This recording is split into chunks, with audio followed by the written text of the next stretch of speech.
So firstly welcome to our channel Sherlyn ji, और बहुत बहुत मुबारक हो आपके वेब शो के लिए जो ऑलरेडी स्ट्रीम हो रहा है। क्या कहना चाहोगे, किस तरह का फीडबैक, और इस किरदार की अगर मैं बात करूँ, आपके जो किरदार की बात करूँ, कितना चैलेंजिंग रहा? आपकी शुभकामनाओं के लिए धन्यवाद। Thank you so much.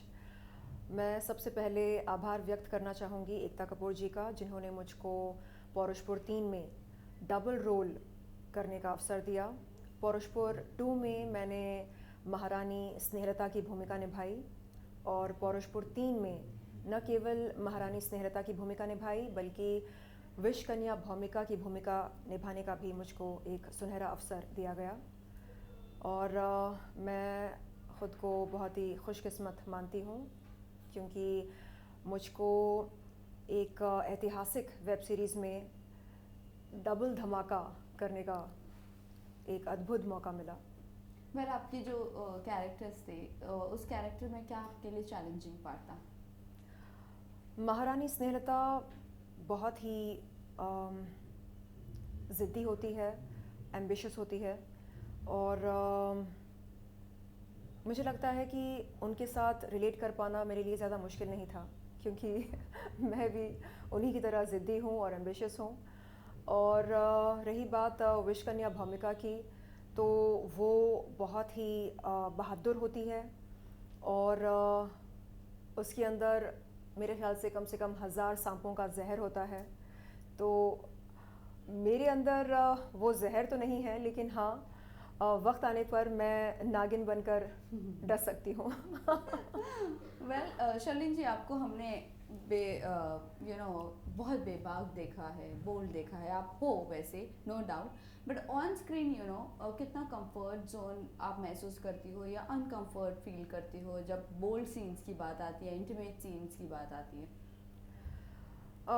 मेरे ख्याल से अगर आप इंटीमेसी को एक कविता या पोइट्री के रूप में दर्शाते हैं तो वो बहुत ही खूबसूरत लग सकता है। और मैंने देखा कि पौरुषपुर 3 के सेट्स पर जब जब बोल्ड सीन्स या इंटीमेट सीन्स की शूटिंग करी जाती थी, तो वहाँ पर महिला असिस्टेंट डायरेक्टर्स और महिला स्टाइलिस्ट्स को मौजूद रखा जाता था, ताकि एक्टर्स बहुत ही कंफर्टेबल महसूस करें। और इस बात के लिए मैं पूरी टीम को धन्यवाद देना चाहूँगी, जो उन्होंने हमें कंफर्टेबल फील करवाया। और हम बहुत ही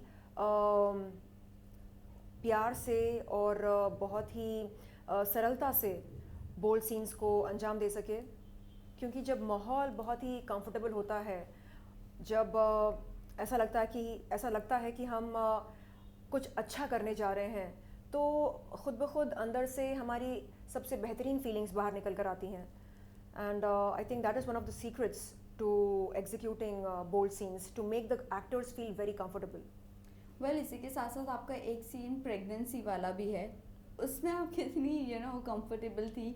और हमने देखा भी था वो आपका एक फ़ोटो आउट हुआ था और वीडियो था समथिंग। जी।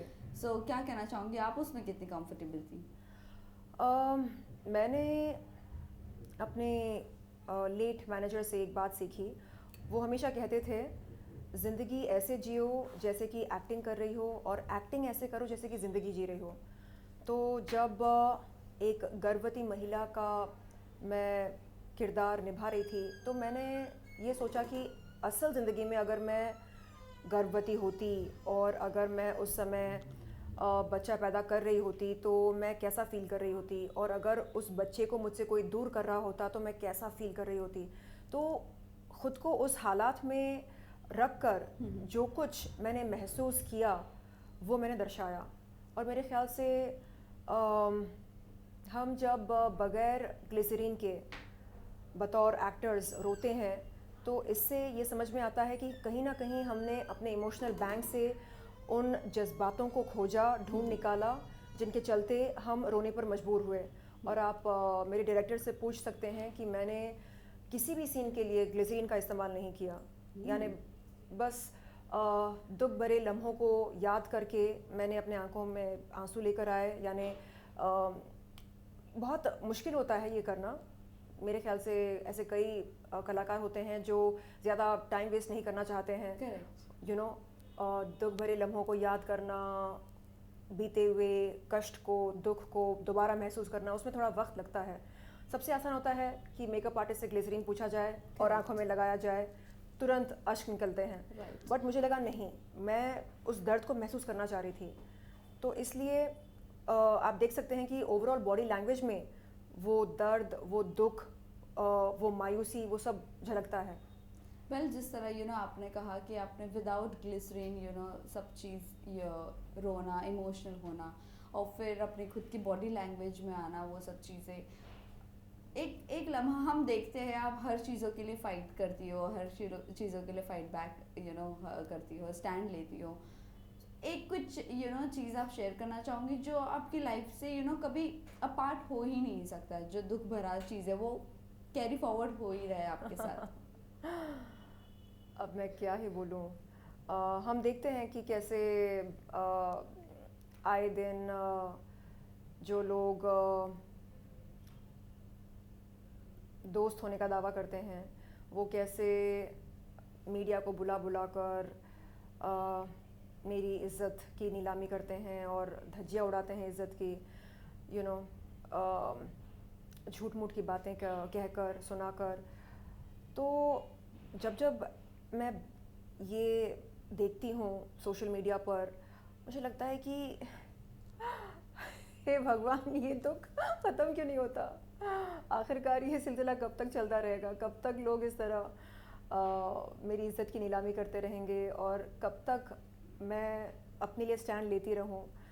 और हाल ही में मेरे कुछ दोस्तों ने कहा कि देखो, तुम बस अपने काम पर ध्यान दो और इस समाज में अगर बुरे लोग हैं तो अच्छे लोग भी हैं और वो देख रहे हैं कि तुम किस तरह का काम कर रही हो, किस तरह ख़ुद को पेश कर रही हो समाज में और किस तरह तुम रिएक्ट कर रही हो, और अगर रिएक्ट नहीं कर रही हो तो किस तरह ख़ुद को समेट कर रखी हो।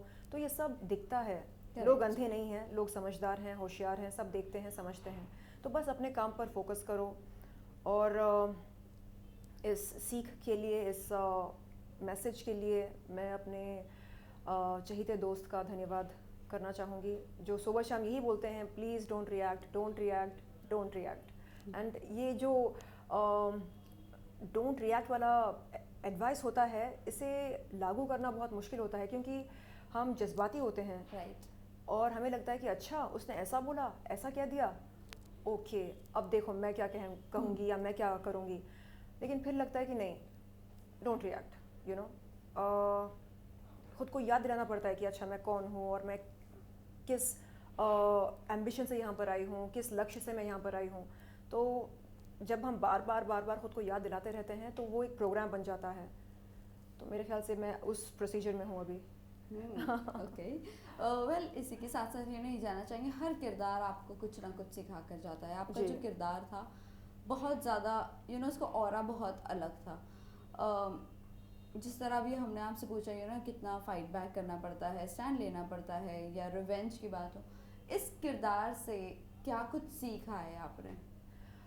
महारानी स्नेहलता एक बहुत ही पावरफुल महारानी होती है और राज सिंहासन को सुरक्षित रखने के लिए, उस सिंहासन को बचाने के लिए वो कुछ भी त्याग सकती है, चाहे वो खुद की औलाद ही क्यों ना हो। तो जब मैंने उनकी भूमिका निभाई और उनके लाइंस कहे तो मुझे लगा ओ माय गॉड, यानी इस कदर सत्ता की कुर्सी से या राज सिंहासन से प्यार करी जाती है और ये जो नशा होता है सत्ता का या पावर का, ये इनकम्पेरेबल होता है। इस नशे की तुलना आप किसी और नशे के साथ नहीं कर सकते हैं। तो उस पावर को महसूस करना और सुबह शाम उस पावर के साथ जीना, ये अपने आप में एक बहुत ही अनोखी बात होती है। तो कई बार मैंने चाहा कि मैं आगे चलकर ख़ुद को इतना पावरफुल महसूस करूं कि किसी की कोई भी बात मुझे डिस्टर्ब ना करे सो वही प्रोसेस में अभी वही सब चल रहा है, राइट? इग्नोरेंस सबसे ज़्यादा वो पावरफुल या लेकिन बाज़ वक्त स्टैंड लेना भी बहुत ज़रूरी होता है। करेक्ट। अभी आई थिंक कब की बात है, ये संडे की बात है।